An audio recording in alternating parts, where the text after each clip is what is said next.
Hi baes, welcome back to my channel AshBL episode 3. Last episode பார்க்காதவங்க நம்ம சேனலில் video இருக்கும். இந்த வீடியோ உங்களுக்கு பிடிச்சிருந்தா மறக்காம லைக் பண்ணிட்டு ஹைப் பண்ணிட்டு பாருங்க. வாங்க இப்போ எபிசோடுக்குள்ள போகலாம். லாஸ்ட் எபிசோட் எங்க முடிஞ்சு சொல்லி உங்க எல்லாருக்குமே ஞாபகம் இருக்குன்னு நினைக்கிறேன். ஃபோனை பாக்குறதுக்கு டோ வந்திருக்கான். ஆனா அவங்க ரெண்டு பேருக்கு தான் ஆல்ரெடி சண்டை போயிட்டு இருக்குல்ல. ஸோ அவனோட ட்ரெஸ் எல்லாம் ஈரமாக்கி விட்டுறான். ஃபோன் கடுப்பாயிட்டு வெளியில போ அப்படின்னு சொல்லிடுறான்.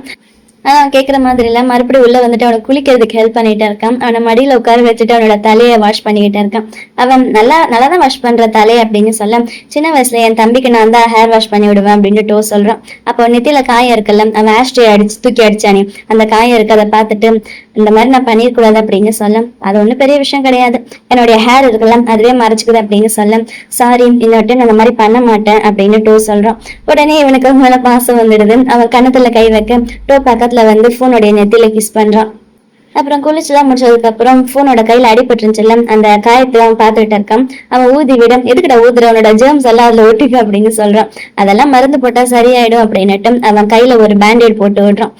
பேண்டேட் போட்டு முடிச்சதுமே எல்லாம் முடிஞ்சிச்சா, எனக்கு ரொம்ப டயர்டா இருக்கு, நான் போய் தூங்குறேன் அப்படின்னு போன் சொல்ல, என்ன அப்படியே போய் தூங்குறேன், தலையெல்லாம் ஈரமா இருக்கு பாரு, காயிலன்னா உனக்கு சளி பிடிச்சிக்கும் அப்படின்னு சொல்லி அவனுக்கு தலையெல்லாம் துரட்டி விடுறான்.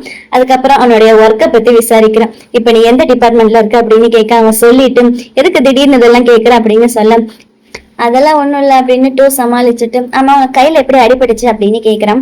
அவன் வந்து ஒருத்தவன் பைக்ல வந்தான், அவன் கையில கத்தி வச்சிருந்தான், அவன் தான் கீழ்ச்சிட்டான் அப்படின்னு சொல்ல, சின்ன ஒரு காயம் தான் அப்படின்னு சொல்றான். என்ன சொல்ற, நீ கத்தி வச்சுட்டு வந்து மிரட்டினானா அப்படின்னா டேஞ்சர்ல இருக்கந்தானே அர்த்தம் அப்படின்னு சொல்ல, நீ ஒன்னும் கவலைப்படாத, யாரா இருந்தாலும் நான் கூடிய சீக்கிரம் கண்டுபிடிச்சிருவேன் அப்படின்னு போன் சொல்றான்.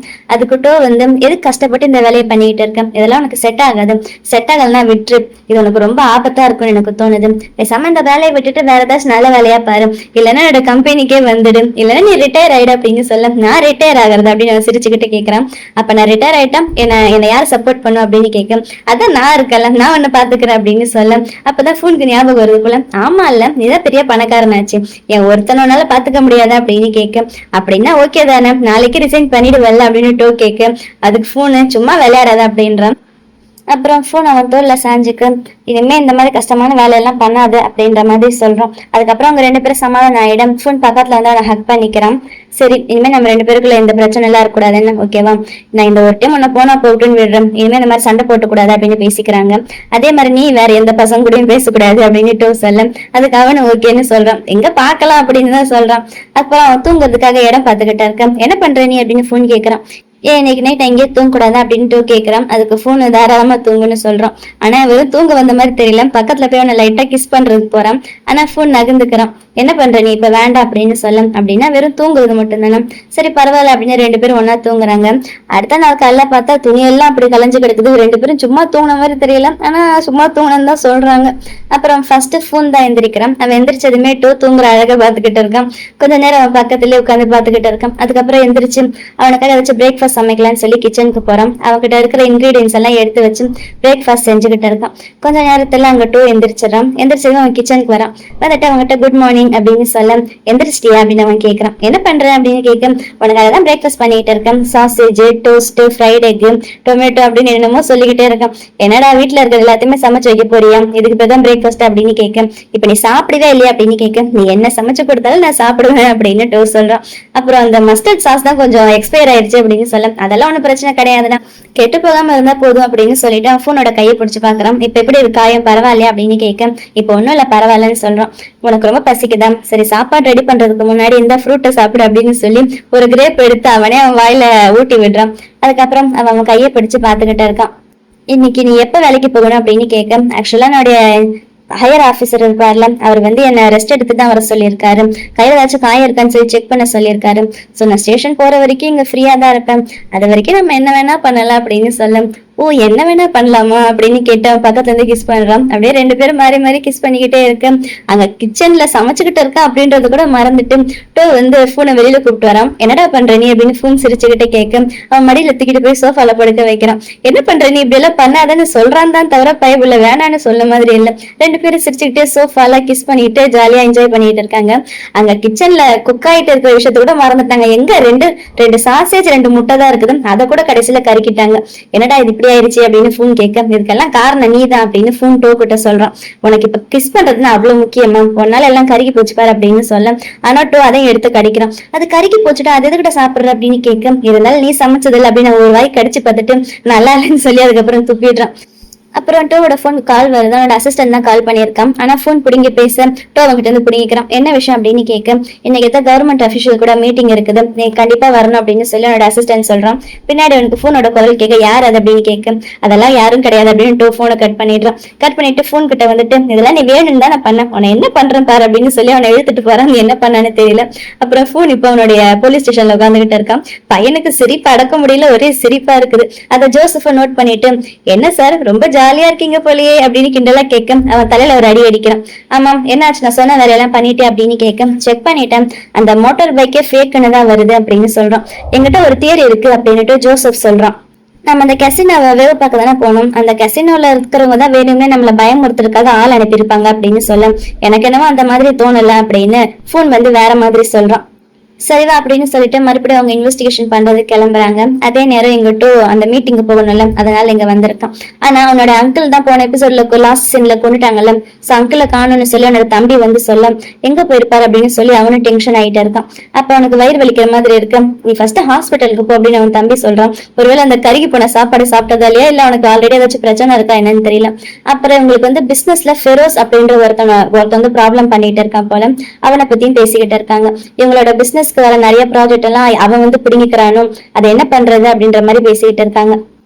அதுக்கப்புறம் அந்த ஃபெரோஸ் அப்படின்னு ஒருத்தன் சொன்னால, அவனுடைய கம்பெனியும் டோவுடைய கம்பெனி வந்து ஏதோ ஒரு பிசினஸ் டீல் சம்திங் ஏதோ சைன் பண்றதா இருந்தாங்க போல. அதை வந்து ஒரு பெரிய ஈவெண்டாவே பண்றாங்க, நிறைய பிரஸ் பீப்புள் எல்லாம் கூப்பிட்டு. அப்ப டோவுடைய தம்பி தான் போய் ஃபர்ஸ்ட் பேசுறான். இவன் டோவோட தம்பின்னு தான் நினைக்கிறேன். போய் பேசிட்டு அவன் டோ வர சொல்றான். டோ வந்து அங்க ஸ்டேஜ்ல உட்காடுறான் அந்த பிசினஸ் டீல் சைன் பண்றதுக்காக. ஆனா அவங்க சைன் பண்ண வேண்டியது வந்து ஃபெரோஸோட கம்பெனியோட சிஓ தானே. பார்த்தா அவர் வரல. ஆனா அவருக்கு பதிலா இன்னொருத்த வந்திருக்கான். அவன் பாக்குறது கொஞ்சம் எங்கா இருக்கான். அவர் இன்னைக்கு வர முடியல, அவருக்கு பதிலா நான் வந்திருக்கேன் அப்படின்னு சொல்லிட்டேன். நான் தான் புது சிஓ, என்னோட பேர் ஃபெரோஸ் அப்படின்னு சொல்லி அவனை இன்ட்ரோடியூஸ் பண்ணிக்கிறான். அதுக்கப்புறம் அவன் ஸ்ட்ரைட்டா டோ கிட்ட போயிட்டு, என் பேரு வந்து ஃபெரோஸ் அப்படின்னு சொல்லி இன்ட்ரோடியூஸ் பண்ணிக்க, நான் உன்னை ஷான் அப்படின்னு கூப்பிடுறேன்னு சொல்றான். அவனுடைய ஃபுல் நேம் ஷான் வரும் போல. அவனு சும்மா இல்லாம நான் உன்னை டோன்னு கூப்பிட மாட்டேன், நான் உன்னை வின்சென்ட்னு கூப்பிடுறேன் அப்படின்னு சொல்றான். அப்படின்னா இவன் பேரும் ஃபுல் நேம் வின்சென்ட்னு வரும்னு நினைக்கிறேன். அப்புறம் அவங்க அந்த பிசினஸ் பத்தி பேசிக்கிட்டு இருக்கும்போது அந்த ஃபெரோஸ் வந்து வேணும்னே ஏதோ பிரச்சனை பண்ணதான் வந்திருக்கான் போல. எங்களால அவங்க கூட சேர்ந்து இப்ப பிசினஸ் டீல் சைன் பண்ண முடியாது அப்படின்னு சொல்லிடும். அப்படின்னா எங்க கூட இருக்க அந்த பாண்டெல்லாம் நீங்க கட் பண்ண போறீங்களா அப்படின்னு டோ கேட்க, ஆமாம் இனிமே நம்ம ரெண்டு கம்பெனி ஒன்னா சேர்ந்து வேலை செய்யாது அப்படின்னு சொல்ல, அது ஒண்ணு பெருசா அவன் கண்டுக்கிட்ட மாதிரி இல்ல, ரொம்ப நல்லாவே ஹேண்டில் பண்றான் டோ. இனிமே நம்ம ஃபீல்டுல பாத்துக்கலாம் அப்படின்னுட்டு ஃபெரோஸ் அவங்ககிட்ட ஹேண்ட் ஷேக் பண்றது கையை நீட்டுறான். ஆனா கையை கொடுக்காமலே டோ அங்க இருந்து கீழே இறங்கி போயிடுறான். என்னதான் வந்து வேணும்னே அவன் அசிங்கப்படுத்தாலும் டோ வந்து கெத்தாதான் அந்த இடத்த விட்டு போறான். அந்த எனிமி பையன் ஃபெரோஸ் கூட அழகா கியூட்டா தான் இருக்கான். அப்புறம் இங்க ஃபூனும் ஜோசஃபும் சேர்ந்து அந்த பைக்கை பத்தி விசாரிக்க வந்திருக்காங்க. பைக்ல ஒருத்தன் கத்தி வச்சுட்டு வந்தால, சோ அந்த பைக் வந்து ஒரிஜினல் பைக் மாதிரி இல்ல, ஏதோ மாடிஃபிகேஷன் பண்ண பைக் மாதிரி இருக்கு அப்படின்னு சொல்லி ஃபூனுக்கு இந்த மாதிரி பைக் எல்லாம் யார் மாடிஃபை பண்ணுவாங்கன்னு தெரிஞ்சிருக்குது. சோ அந்த இடத்துல போய் அவர்கிட்ட விசாரிக்கிறாங்க. ஃபர்ஸ்ட் அவர் வந்து கரெக்டா பதிலே சொல்ல மாட்டாரு. ஆனா ஃபூன் தான் நல்லா பேசுவான்ல, நல்லா பேசி அவர்கிட்ட இருந்து உண்மையை வர வச்சிடுறான். யாரோ ஒருத்தன் வந்தான், அவன் வந்து நிறைய காசு கொடுத்தான். ஆனா வந்து ஏதோ இல்லீகலா பண்ண போறான்னு தெரியும், ஆனா காசு நிறைய கொடுத்தாலும் நான் செஞ்சு கொடுத்தேன் அப்படின்னுட்டு அவன் எப்படி இருந்தான் அப்படின்ற எல்லா இன்ஃபர்மேஷனுமே அவன் கொடுத்துடுறான் ஃபோனுக்கு.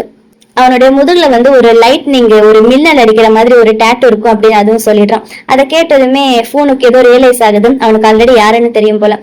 நெக்ஸ்ட் சீன்ல ஃபோன் வந்து அண்டர் கவரா இருக்கும்போது வந்து ஒரு பாஸ் கிட்ட வேலை செஞ்சதுனால அந்த பாஸ் கூட ஷூட் பண்ணிட்டாங்கல்ல, அந்த பாஸோட போட்டோ வச்சு எவனோ ஒருத்தர் சாமி கும்பிட்டு இருக்கான். அப்படின்னா இவன் தான் வந்து ஃபோன் கிட்ட கத்தி வச்சுட்டு பைக்ல வந்தவன் நினைக்கிறேன். நீங்க ஒன்னும் கவலைப்படாதீங்க, நான் அவனை பழி வாங்காம விட மாட்டேன் அப்படின்னு அவன் வேண்டிக்கிட்டு இருக்கான். ஃபோனுக்கு புரிஞ்சு போயிடுது. அதுக்கப்புறம் ஃபோனும் ஜோசப் அங்க இருந்து கிளம்புறாங்க. இப்ப அடுத்து என்ன பண்றது அப்படின்னு ஜோசப் கேட்க, அப்ப ஃபோனுக்கு அவனுடைய ஆள்கிட்ட இருந்து டெக்ஸ்ட் வருது, என்ன வேலை முடிஞ்சுச்சா, நான் வந்து உன்னை பிக்கப் பண்ணிக்குவேன் அப்படின்னு. அப்ப ஜோசப் வந்து நெக்ஸ்ட் என்ன பண்ணலாம் அப்படின்னு கேட்க, ஓ நீ ஓவர் டைம் வேலை செய்ய போறியா, சரி அப்படின்னா வெஹிக்கல் ரெக்கார்டு, ஸ்டோலன் வெஹிக்கல் அதெல்லாம் நீ தேடிவே அப்படின்னுட்டு அவன் அங்க இருந்து எஸ்கேப் ஆயிடுறான். ஏன்னா அவன் ஆள் டெக்ஸ்ட் பண்ணியிருக்கான்ல. அடுத்த சீன்ல அவன் அவனோட ஆளு செம்ம ஜாலியா சூப்பரா ஒரு கார்ல போயிட்டு இருக்காங்க. கொஞ்சம் தூரம் கழிச்சு போய் ரெண்டு பேரும் ஒரு ஓரமா உட்காந்துட்டு இருக்காங்க. அப்போ ஒரு ட்ரிங்க் கொண்டு வந்து வேணும்னே போனோட கழுத்துல வைக்க என்னடா பண்ற அப்படின்றான். அதுக்கப்புறம் ரெண்டு பேரும் ஒன்னா ட்ரிங்க் பண்ணிட்டு இருக்காங்க. யாரு கண்ணில படக்கூடாதுன்னு சொல்லி கொஞ்சம் தூரமா வந்திருக்காங்க போல. அப்ப அந்த ஆளை கண்டுபிடிச்சாச்சா அப்படின்னு அவன் கேட்க, கண்டுபிடிச்சிட்டான். நான் அண்டர் கவரா ஒரு பாஸ் கிட்ட வேலை செஞ்சுட்டு இருந்தால, அப்ப அவன் கூட இருந்த இன்னொரு ஆளு தான் இவன். அந்த பாஸுக்காக என்ன பழி வாங்கணும்னு நினைக்கிறான் போல அப்படின்னு சொல்ல, அதுக்கு டோ கேட்கிறான். அப்படின்னா இப்ப என்ன பண்ண போற அப்படின்னு கேட்க, நான் பிடிச்சிட்டா வேலை முடிஞ்சிச்சு அப்படின்னு சொல்றான். வேலை முடிஞ்சுட்டான். அதே மாதிரின்னு வேற யாராச்சும் வந்தாங்கன்னா பழி வாங்குறதுக்கு என்ன பண்ணுவேன் அப்படின்னு டோ கேட்கிறான். அதுக்கு இவன் கிண்டலாம், பரவாயில்லையே உனக்கு இந்த கேங் பிசினஸ் எல்லாம் நல்லா தெரிஞ்சிருக்குது, அப்படின்னா நீ இந்த மாதிரி ஏதாச்சும் இல்லீகலா பண்ணிட்டு எங்கிட்ட மறைக்கிறியா அப்படின்னு கேக்குறான். சும்மா அந்த மாதிரிலாம் எதுவும் இல்லை அப்படின்னு டோ சொல்றான். ஆனா டோ பத்தி உண்மையா தெரிஞ்ச போன் என்ன பண்ணுவான்னு தெரியல. அப்புறம் போன் சொல்றான், என்னோட வேலை எவ்வளவு டேஞ்சரா இருந்தாலும் எனக்கு அதை பத்தி எல்லாம் கவலை இல்லை, என்னோட வேலை நான் செஞ்சுட்டு தான் இருப்பேன் அப்படின்னு சொல்ல. ஆனா டோக்கு அதை ஒத்துக்கிற மாதிரி தெரியல. டோ வந்து எதுக்கு இவ்வளவு கஷ்டமான வேலை செய்யற, அதுவும் இவ்வளவு ரிஸ்கான வேலை, நீ போலீஸ்லயே இரு, ஆனா இந்த மாதிரி ஃப்ரண்ட் லைன்ல இருக்காம டெஸ்க் ஜாப் இருக்குல்ல அந்த மாதிரி பண்ண அப்படின்னு சொல்லிட்டு அதான் சேஃபா இருக்குன்னு சொல்றான். ஆனா எனக்கு அதெல்லாம் இன்ட்ரெஸ்ட் கிடையாது, எனக்கு இப்படி இருக்கதான் பிடிச்சிருக்குது, இதுதான் என்னுடைய சாய்ஸ். இந்த வேலை எவ்வளவு கஷ்டமா இருந்தாலும் சரி, எனக்கு என்ன ஆனாலும் பரவாயில்ல, ஆனா கிரிமினல்ஸ போலீஸ்ல நான் கண்டிப்பா ஒப்படைச்சே ஆவேன், அதான் என்னுடைய வேலை, அதுக்காகத்தான் நான் போலீஸ் ஜாப்க்கே வந்திருக்கேன் அப்படின்னு சொல்றான். ஆனா அவன் பக்கத்துல இருக்கிறவனே ஒரு கிரிமினல் தான் அப்படின்னு அவனுக்கு இன்னும் தெரியல. அப்புறம் வாயில சிகிட்டு வச்சுட்டு பத்த வை அப்படின்னு சொல்ல, கொஞ்சம் லைட்டர் கொண்டு வரலையா அப்படின்னுட்டு டோவை அவனுக்கு பத்த வைக்கிறான். அப்புறம் போன் சொல்றான், எந்த விஷயத்தையும் வந்து ரொம்ப திங்க் பண்ணிக்கிட்டே இருக்கக்கூடாது, நமக்கு பிடிச்சதை நம்ம பண்ணணும், ரொம்ப யோசிச்சுக்கிட்டே இருந்தா இந்த மாதிரி தான் ஆகும். உனக்கு ஞாபகம் இருக்க நம்ம ரெண்டு பேரும் ஒன்னா சேர்ந்து ஒரு மூவி பார்த்தோமே அப்படின்றான். அப்ப அவங்க ஃபர்ஸ்ட் மீட் பண்ணாங்கல்ல, அப்ப அடிக்கடி மீட் பண்ணிட்டு இருக்கும்போது ஒரு டைம் வந்து போன் அவனுக்காக ஒரு படம் போட்டு காமிச்சிருக்கான். அந்த படத்துல ஹீரோக்கும் ஹீரோயினுக்கு வந்து ரெண்டு பேருமே ரொம்ப லவ் இருந்திருக்குது. இருந்தாலும் அவங்க வந்து லவ் சொல்லாமலே இருந்திருக்காங்க. ஒரு நல்ல சான்ஸ் வரட்டும் நல்ல சான்ஸ் வரட்டும் அப்படின்னு சொல்லி அப்படியே வெயிட் பண்ணி கடைசியில அவங்களுக்கு சான்ஸே வராம போயிட்டு இருக்குது. சோ அந்த பிளாஷ்பேக்ல போன் என்ன சொல்றான், எந்த பிரச்சனை வந்திருந்தாலும் பரவாயில்ல, அவங்க ரெண்டு பேரும் ஓப்பனா லவ் சொல்லி இருந்திருக்கலாம்ல, கடைசியில எந்த ஒரு ரிக்ரெட்டுமே இல்லாம ரெண்டு பேரும் நல்லா இருந்திருப்பாங்கல்ல அப்படின்னு சொல்றான். ஆனா அதுக்கிட்ட என்ன சொல்றான், ஆனா அவங்க பண்ணது அவங்களுடைய நல்லதுக்கு தானே, அவங்க அந்த மாதிரி ஏதாச்சும் பண்ணியிருந்தா அவங்களுக்கு ஆபத்து தான் அதிகமா இருக்கும், அவங்க ரிஸ்க் இல்லாம நல்லபடியா வாழ்ந்திருப்பாங்கல்ல அப்படின்னு அவன் சொல்றான். அதாச்சும் டோ வந்து ரிஸ்க் இல்லாம நல்லபடியா இருக்கணும்னு சொல்றான். ஆனா போன் வந்து ரிஸ்க் எடுத்தாலும் பரவாயில்ல, நல்லதா கரெக்டான விஷயத்த பண்ணணும்னு சொல்றான். ஆனா டோ பண்ற வேலைக்கு அவனே ரிஸ்க் எடுக்கிற வேலை தான் பண்றான். ஒரு லவ்ல அவன் இந்த மாதிரி வேணான்னு சொல்றான்னு எனக்கு தெரியல. அந்த கதையை இப்ப அவனுக்கு ஞாபகப்படுத்துறான். சொல்லி முடிச்சுட்டு பக்கத்துல பார்த்தா அங்க இருந்து டோவை காணும். என்ன பண்ற நீ அப்படின்னு அவன் பக்கத்துல இருந்து பார்த்தான். அங்க தூரத்துல ஏதோ ஒரு குட்டியா ஒரு பாக்ஸ் மாதிரி இருக்கு, அதுல அவன் நம்ம கிரிக்கிட்டு இருக்கான். அந்த மூவில வந்து இதே மாதிரிதான் அவங்க ஏதோ சம்திங் பண்ணுவாங்க, அதே மாதிரி நான் நமக்காக பண்றேன் அப்படின்னு நம்ம வரைஞ்சிருக்கான். என்னது இது அப்படின்னு அவன் கேட்க, நம்மளுடைய சிகரெட் அப்படின்னு சொல்றான். ஏன்னா எங்களோட ரிலேஷன்ஷிப் ஃபர்ஸ்ட் ஸ்டார்ட் ஆனது அந்த சிகரெட்ல தானே, சோ சிகரெட் வரைஞ்சிருக்கேன் அப்படின்னு சொல்ல, இது சிகரெட்டா, உனக்கு வரையவே தெரியல கூடாது அப்படின்னுட்டு போன் வாங்கி அந்த சிகரெட்ல இருந்து புகை போற மாதிரி அந்த புகையில இருந்து ஒரு ஹார்ட் வந்திருக்கிற மாதிரி வரைஞ்சிட்டு இப்ப நல்லா இருக்குல்ல அப்படின்னு சொல்லி சிரிக்க அவனே சிரிக்கிறான். இப்ப ரெண்டு பேருக்கு ஒரே டைம் கால் வருது. ரெண்டு பேர் போன்லயும் வேலை இருக்கு சீக்கிரமா வா அப்படின்னு சொல்லி கூப்பிடுறாங்க. நான் கிளம்பணும் அப்படின்னு ரெண்டு பேரும் ஒரே டைம் சொல்லும் போது அப்ப லைட்டா போனுக்கு டவுட் வருது. நீ எதுவும் இல்லீகலா பண்ணலையே அப்படின்னு கேட்க, அதெல்லாம் ஒண்ணும் இல்லடா, எனக்கு ஒரு முக்கியமான வேலை இருக்கு அப்படின்னு சொல்ல, அப்புறம் டோவியை கொண்டு போய் போனை டிராப் பண்ணிடுறான் போல. அடுத்த சீன்ல டோ இங்க ஒரு ஹோட்டல் ரூமுக்கு வரான். அங்க ஒருத்தவங்க அழுதுட்டு இருக்காங்க. இவங்க வந்து இறந்து போயிட்டாங்கல்ல அங்கிளோட ஒய்ஃப் ஆன்டி போல. என்ன ஆச்சு, எதுக்கு என்னுடைய ஹஸ்பண்ட் கொன்ன அப்படின்னு கேட்க, ஆன்டி நான் அவரெல்லாம் எதுவும் பண்ணல, நான் ஜஸ்ட் அவரை மிரட்டினேன் அவ்வளவுதான், அவர் தப்பு பண்ணாரு அதனால மிரட்டினேன், ஆனா அவர் இறக்குறதுக்கெல்லாம் நான் காரணம் கிடையாது அப்படின்னு சொல்ல, அப்ப யார் கொண்டு இருப்பாங்க அப்படின்னு பேசிக்கிட்டு இருக்காங்க. அப்ப அதே இடத்துக்குதான் போலீஸ் எல்லாருமே கும்பலா வந்திருக்காங்க. அந்த போலீஸ்ல இங்க போன் இருக்கான். யாரா இருந்தாலும் கதவை திறங்க அப்படின்னு சொல்லி வெளியில போலீஸ் மிரட்டிட்டு இருக்காங்க. அப்ப டோவுடைய ஆள் வந்துட்டு வெளியில போலீஸ் வந்திருக்காங்க அப்படின்னு சொல்லி அவனை கூப்பிடுறாங்க.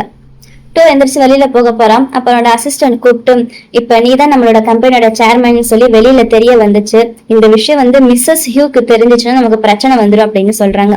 மிஸ்ஸஸ் ஹியூ அப்படின்றது இவனுடைய அம்மாவா தான் இருக்கும், அதெல்லாம் நான் பாத்துக்கிறேன் அப்படின்னு சொல்லிட்டு டோ வெளியில போறான். அந்த இடம் வந்து ஒரு கெசினோ மாதிரி இருக்குது. அந்த கெசினோ வந்து டோவோட தான் போல. அங்கதான் போலீஸ் வந்து எல்லாருமே ஏதோ சர்ச்சிங் வந்திருக்காங்க. இந்த சீன் வேற லெவல்ல இருக்கும். ஏன்னா இந்த பக்கத்துல தான் டோ வர, அந்த பக்கம் போலீஸ்ல வந்து போன் வந்திருக்கான். அப்ப போலீஸ்ல ஒருத்தர் ஹெட் மாதிரி இருக்காருல, அவர் வந்து டோ கிட்ட பேசுறாரு. இந்த இடத்துல இல்லீகலா நோட்ஸ் எல்லாம் யூஸ் பண்றதா அவன் கேள்விப்பட்டோம், சர்ச் பண்ணணும் அப்படின்னு சொல்ல, அப்ப கரெக்டா டோ இவனை பார்க்க போன் இவனை பாக்குறான். சரி சர்ச் பண்ணுங்க அப்படின்னு அவர் அங்க இருந்து போறாரு. அப்ப போன் இவன் பக்கத்துல வந்து, நீங்க எங்க கூட போலீஸ் ஸ்டேஷனுக்கு வரணும் இன்வெஸ்டிகேஷன் பண்றதுக்கு அப்படின்னு பேசிக்கிட்டு இருக்காங்க. அப்ப திடீர்னு யாரோ ஒருத்தவன் அந்த இடத்துக்குள்ள வரான். அவன் கையில கண்ணு வச்சிருக்கான். உன்னை என்ன பண்ற பாரு அப்படின்ட்டு ஷூட் பண்றான். அவன் யார குறி வச்சு ஷூட் பண்ணான்னு தெரியல. ஆனா அப்ப வந்து அந்த புல்லட் வந்து போன் மேல படக்கூடாதுன்னு சொல்லி டோ சோஃபாக்கு இந்த பக்கம் இழுத்துட்டு வந்துடுறான். ரெண்டு பேரும் கீழே உருண்டு பொருள்றாங்க. அப்ப கன்னோட வந்தாலும் அந்த ஷூட்டர் போலீஸ் எல்லாருமே ஷூட் பண்ணிடுறாங்க. ஷூட் பண்ணதுக்கு அப்புறம் இங்க இருக்கிறவங்க எல்லாருமே ஸ்டேஷன் கூப்பிட்டுவாங்க, அங்க பேசிக்கலாம் அப்படின்னு சொல்ல. அப்ப டோர் போன் கிட்ட உனக்கு எதுவும் ஆகலையே, அடிப்படலையே அப்படின்னு கேட்க, ஆனா போனுக்கு முகத்தை கோவமா வச்சுக்கிட்டு எதுவா இருந்தாலும் ஸ்டேஷன்ல போய் பேசிக்கலாம் அப்படின்னு சொல்லிட்டு அவன் கையை பிடிச்சு அவன் கையில ஹேண்ட் கஃப் போட்டு விடுறான். அப்ப டோக்கு செம ஆச்சரியமா இருக்குது. அவனை ஒரு மாதிரி பார்க்க, போன் அவனை மறைக்கிற மாதிரி பாக்குறான். இதோட எபிசோட் 3 முடியுது. இப்படி ஒரு சீன் வரும் நான் நினைச்சு கூட பார்க்கல, அதுவும் 3rd எபிசோட்லயும். இந்த வீடியோ உங்களுக்கு பிடிச்சிருக்குன்னு நினைக்கிறேன். அப்படி பிடிச்சிருந்தா மறக்காம இந்த வீடியோ லைக் பண்ணிட்டு ஹைப் பண்ணுங்க. அடுத்த நடக்கும் தெரிஞ்சுக்க மறக்காம நம்ம சேனலை சப்ஸ்கிரைப் பண்ணுங்க. Love you babes, by.